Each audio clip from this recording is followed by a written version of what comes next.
I never thought I'd be the guy sitting here, writing about how I found out my wife was cheating on me, but here I am. Her name's Jennifer, and I married her about 5 years ago. At first, everything seemed perfect, at least on the surface. We met in college, fell hard and fast, and I thought I'd found the girl I could build a life with. She was ambitious, sharp-tongued, and had that sassy attitude that I loved, or so I thought. The first signs of trouble were subtle, but looking back, they should have been obvious. Jennifer started working longer hours at her job, always claiming it was just a promotion or some new project. But her phone started ringing at odd hours, and she'd be locked in the bathroom for what felt like ages. She'd brush me off when I asked about it, say I was paranoid. I didn't want to be that guy, accusing her without cause, so I kept quiet. Then came the little things. She'd leave her phone around less, and when she did, she'd be overly protective of it, covering the screen or rushing to hide it when I got close. I told myself maybe she was just being cautious, but deep down I knew something was off. Still, I kept trying to ignore it, convincing myself that she was just stressed, busy, or maybe even just bored. It wasn't until the citizenship hearing that everything changed. I was in the process of becoming a U.S. citizen, which meant a lot of paperwork, interviews, and court dates. She was supposed to come with me to the final interview, but she canceled last minute, saying she had an emergency at work. That was odd, but I let it go. I figured she was just busy. Little did I know that day would be the start of my nightmare. A few days after the hearing, I decided to go back and review some of the security footage from the courthouse. I was curious, partly out of frustration, partly because I wanted to see if I could spot anything I missed. I wasn't expecting much, honestly. But then I saw it. I saw Jennifer. She was there in the courthouse, more than just attending her usual visits. She was with a man. Not her brother, not a friend. A guy I'd never seen before. And what made my stomach drop was the way they looked at each other, an intense, almost possessive eye contact that lingered longer than it should have. I froze, my heart pounded. I replayed the clip a few times, trying to convince myself I was mistaken. Maybe it was just a coincidence. Maybe they were just talking. But no, that look, they knew each other. And the way he touched her arm briefly like it was nothing. That was no innocent encounter. That was an affair. I felt sick. The betrayal hit me like a freight train. I had no idea how long this had been going on, but it explained so much. Her secretive phone habits, her disappearances, the way she'd snap at me if I dared to question her. My mind was racing 100 miles an hour. I wanted to confront her right then, but I knew I needed to figure out what to say first. I needed a plan. I needed to know how deep this went. That's when I started piecing everything together. The late nights, the secretive phone calls, the way she'd lie so easily about where she was. And the worst part was I still loved her, or at least I thought I did, but love doesn't make lies hurt any less. It doesn't make betrayal easier to swallow. Now I was stuck in this nightmare where the woman I trusted more than anyone had been sneaking around behind my back, and I had no clue how I was going to fix this, or if I even could. The moment I realized Jennifer was cheating on me, everything else just started to unravel. I couldn't sleep that night. My mind kept replaying the footage, the way she glanced at that guy, the subtle touch on her arm. It was like a punch to the gut, but it also lit a fire I didn't know I had. I mean, I'd been married to her for 5 years, and I never thought I'd be in a situation where I'd be questioning everything about the woman I loved. The next day, I decided I had to confront her. I couldn't keep pretending like I didn't see what I saw. I needed answers, truth, raw and unfiltered. I waited until she came home from work, trying to keep my cool, but inside I was boiling. When she finally walked through the door, I looked her right in the eyes and asked, "Who is he, Jen? Who were you with in the courthouse footage?" She froze, her eyes wide, then immediately tried to brush it off.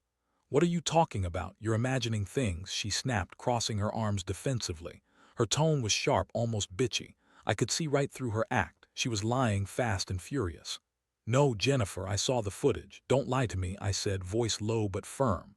"You've been sneaking around. Who is he? Is this some kind of joke?" She rolled her eyes, scoffing. "You're crazy. You're reading into things. Maybe you're just paranoid. I've been busy, that's all. And that guy, he's just a translator from court, a professional, nothing more. You're making a big deal out of nothing." Her excuses sounded hollow even as she said them, but I could see it. Her eyes darted, her voice trembled just slightly. She was lying and she knew it. The anger started bubbling up inside me, but I kept my composure. I had to get to the bottom of it, no matter how much it hurt. I pressed her again, demanding the truth. How long has this been going on? Since when? You think I don't know you've been acting different lately? The secret calls disappearing for hours, your phone always hidden. She just laughed bitterly.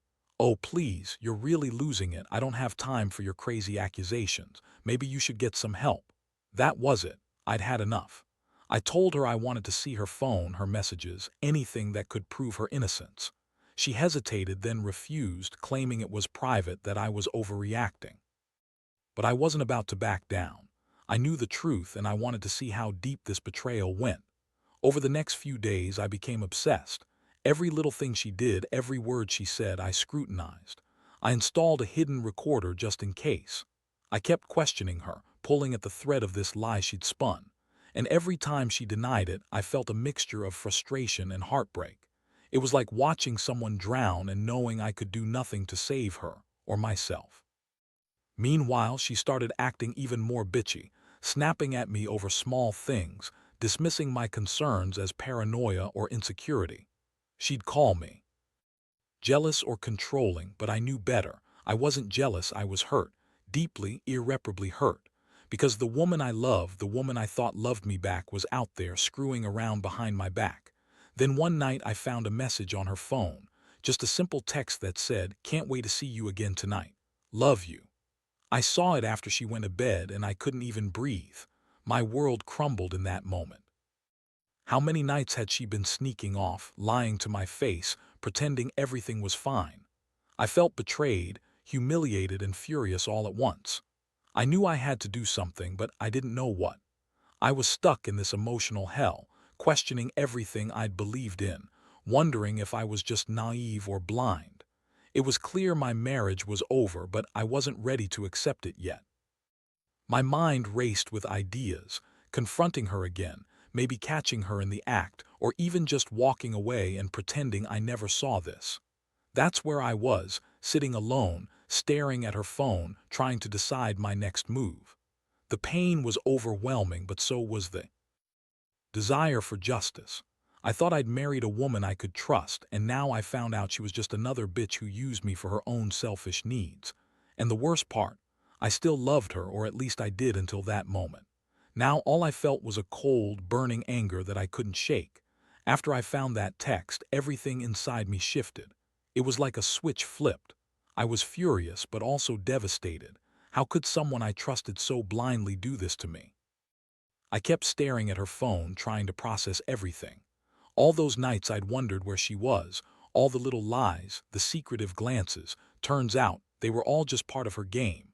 I decided I couldn't keep pretending like I didn't know. The next morning, I woke up with a plan.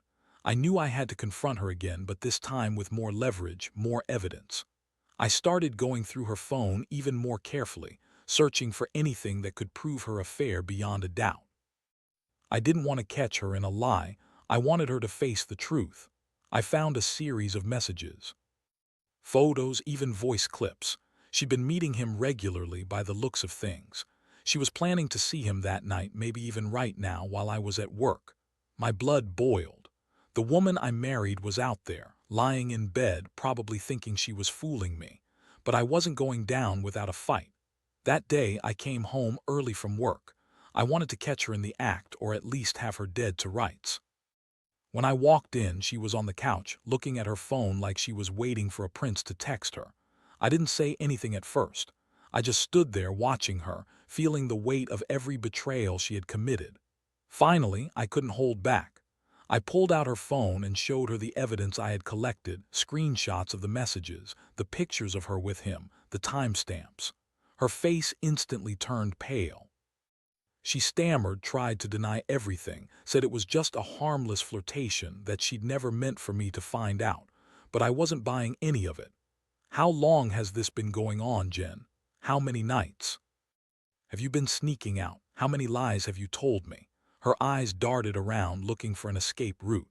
It's not what you think. I was stressed, okay? I didn't want to hurt you, but But what? That she was just bored, that she needed some excitement, that she was lonely. I could see right through her bullshit. She was trying to spin it as usual, but I wasn't falling for it. I told her that I wanted her out of my house, that I wanted nothing to do with her until she could be honest. Her response: she started crying, or at least trying to, but it was fake. Her voice cracked, but I knew she was acting. She was trying to manipulate me again. I couldn't believe I'd been so blind for so long. I thought we were building a life, and in reality she was out there, fucking around with some court translator, someone who probably knew every dirty secret she had, and she trusted him more than she trusted me. That night I couldn't sleep. I kept replaying everything in my mind. Her lies, her sneaking around, that damn look in her eyes when she thought I wasn't watching. It all felt like a bad dream I couldn't wake up from. The man she was cheating with was supposed to help me with my citizenship, and now I saw that he was just some pawn in her game of deceit. I wondered how long she'd been planning this, how much of my life she'd been willing to throw away for some stupid affair. The next day I made a decision. I was done. I knew I couldn't fix this, not without losing a part of myself. I realized I was better off without the constant lies, the sneaking around, the betrayal. But it hurt. It hurt so badly I didn't know if I'd survive it. I just wished I'd seen the signs sooner, wished I'd been smarter, stronger. Now I had to figure out how to pick up the pieces and move on, even if that meant starting over alone. I kept thinking about how she'd lied every step of the way, how she'd turned herself into this bitter, bitchy version of herself just to hide her secrets. I wondered how many others knew or suspected, if anyone in her circle had an idea what she was really like behind closed doors. And I also wondered if she ever truly loved me, or if I was just some fool she used for her own convenience. That's where I am now, angry, hurt, and trying to process the fact that the woman I married betrayed me in the worst way possible. Part of me still can't believe I was so blind, but I also know I have to accept it and move forward. Because if I don't, she wins. And I refuse to let her do that. After that confrontation, I knew I couldn't stay under the same roof anymore. The trust was shattered beyond repair. Every day since has been a roller coaster: anger, sadness, resentment, and a strange sense of relief that I finally saw her for what she really was. But the hardest part was knowing how deeply I'd been lied to, how much of my life she'd manipulated just to hide her affair. I started planning my next move. I didn't want to just walk away impulsively. I needed a way to make her pay, to show her that her betrayal wouldn't go unpunished. I didn't want her to think she'd gotten away with it, that she could just lie and cheat and I'd pretend everything was fine. No, I wanted her to feel the pain she caused me. For the first few days, I kept my distance, pretending I was still trying to salvage something. But inside, I was gathering evidence, thinking through how to execute my revenge. I knew I couldn't confront her again directly without risking a blow-up or her manipulating me further. Instead, I decided I'd turn her own game against her. I contacted the court translator, the guy she'd been meeting. His name's Mark, and honestly, I didn't know much about him beyond what I saw on the footage and the texts. I wanted to find out what he knew. Maybe I'd get some leverage, or maybe I'd just understand how deep her lies went. I found out he was just a guy trying to make a living, caught up in this mess because Jennifer convinced him she was in trouble and needed help with her citizenship process. Then I did something risky. I hired a private investigator. I told him to dig into Mark, find out if he had a wife, kids, a social media profile. I wanted dirt, anything that would make Jennifer see she wasn't just hurting me, she was destroying herself along the way. I also sent her a message, carefully crafted, warning her that I knew everything, and that if she kept lying, I'd make sure everyone knew what she was really up to. The day I received the Pie's report, I sat there with a glass of whiskey, stunned. Mark wasn't just a translator. He had a criminal record, a history of dishonesty, and a reputation for screwing people over. And he'd been involved with Jennifer for months, maybe longer. It hit me hard. I felt like I'd been blind, trusting my wife, while she was out there, screwing some guy who was no better than a con artist. I also discovered she'd been lying about her job, her friends, even her family. She'd fabricated parts of her life to cover her tracks. It was like peeling back layers of a rotten onion, each one making me more sick than the last. The betrayal wasn't just the affair, it was the complete dismantling of everything I thought I knew about her. That night, I finally confronted her again. I laid everything out, proof of her lies, the Pi's report, her texts with Mark. She tried to deny it at first, but I cut her off. "You've been lying to my face for months. You betrayed me over some guy, Mark. You think you're smart, hiding behind your lies, but I see right through you. You're just a bitch who used me and played me for a fool." Her face twisted in anger, then she started crying again, but this time it was different. It was fake, and I knew it. Her tears meant nothing anymore. I told her I was done, that I'd take her to court and get her out of my life for good. I wanted her to know she couldn't manipulate me or use me anymore. I was done being the fool in her game. I also made it clear that I was going to tell everyone, the court, my friends, anyone who needed to hear the truth. I wanted her reputation ruined because she deserved it. She destroyed my trust, my love, my sense of security, and I wasn't going to let her get away with it. The aftermath now is a strange mix of relief and pain. I've filed for divorce and I'm in the process of moving out. I know I won't forget this betrayal anytime soon, but I also understand I need to rebuild myself. She's out of my life, and honestly, I don't miss her. What I miss is the person I thought I was married to, a woman I believed loved me.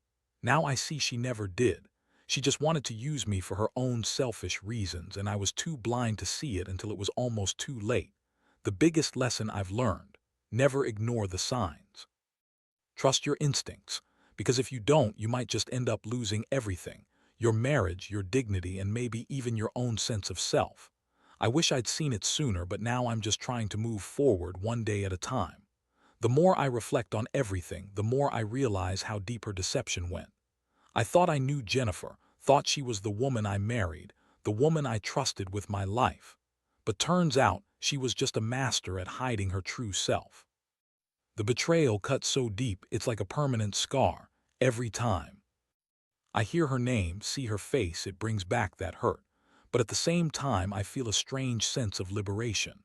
I was finally free from her lies, her manipulation. It's been a whirlwind since I decided to divorce her. The legal process is messy, as you can imagine. I've had to gather all the evidence, deal with lawyers, and figure out how to protect myself financially and emotionally. I wanted to rip her reputation apart, but I also knew I had to stay rational. If I let anger consume me, I'd just be repeating the cycle of pain she put me through. One of the hardest parts was telling my friends and family. They all knew her as this ambitious, confident woman, nothing like the lying, cheating piece of work she turned out to be.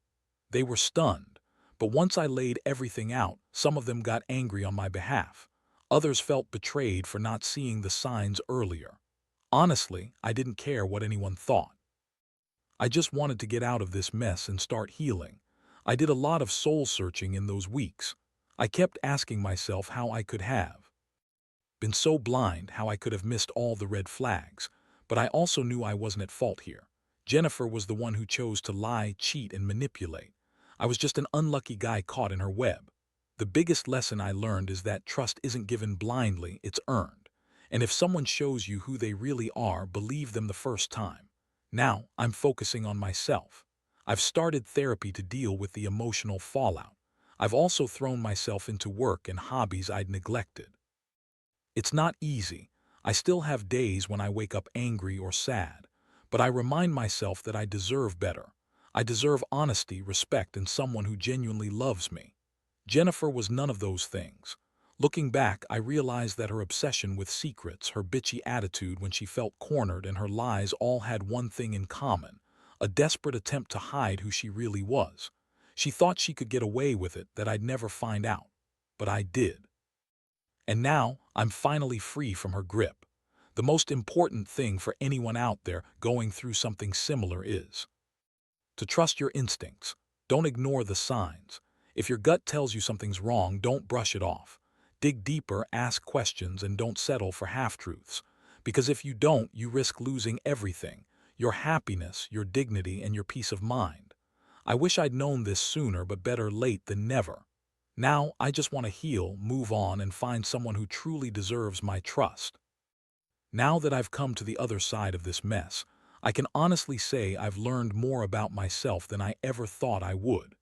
Trust is fragile, and betrayal is something I'd never really understood until it happened to me.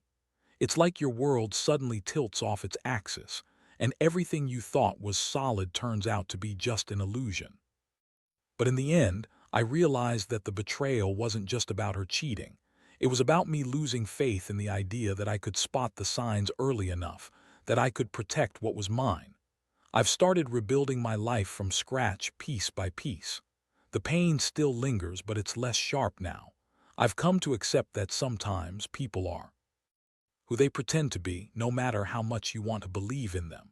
The best I can do is learn from this and move forward smarter and more cautious. That woman, Jennifer, she's out of my life now. She's just a chapter I'll never open again. What I want anyone reading this to know is that if you find yourself in a similar situation, you're not alone. It hurts like hell, and it's easy to drown in the anger or despair. But remember, you're stronger than you think. Don't let anyone, especially someone you trusted, destroy your sense of self. Take your time to heal, lean on your friends and family, and don't be afraid to ask for help. You deserve honesty and respect, and if someone can't give you that, then they're not worth your pain. In the end, I've realized that life is too short to waste on people who don't value your worth. The betrayal showed me who she really was, but it also showed me what I'm capable of: resilience, strength, and the desire to find something better. I'll always carry the scars, but I refuse to let them define me. I'm done with her lies, her manipulations, and her bitchy attitude. I'm moving forward, better and stronger than ever, because I know I deserve more. And I hope anyone else out there who's been betrayed finds the courage to do the same.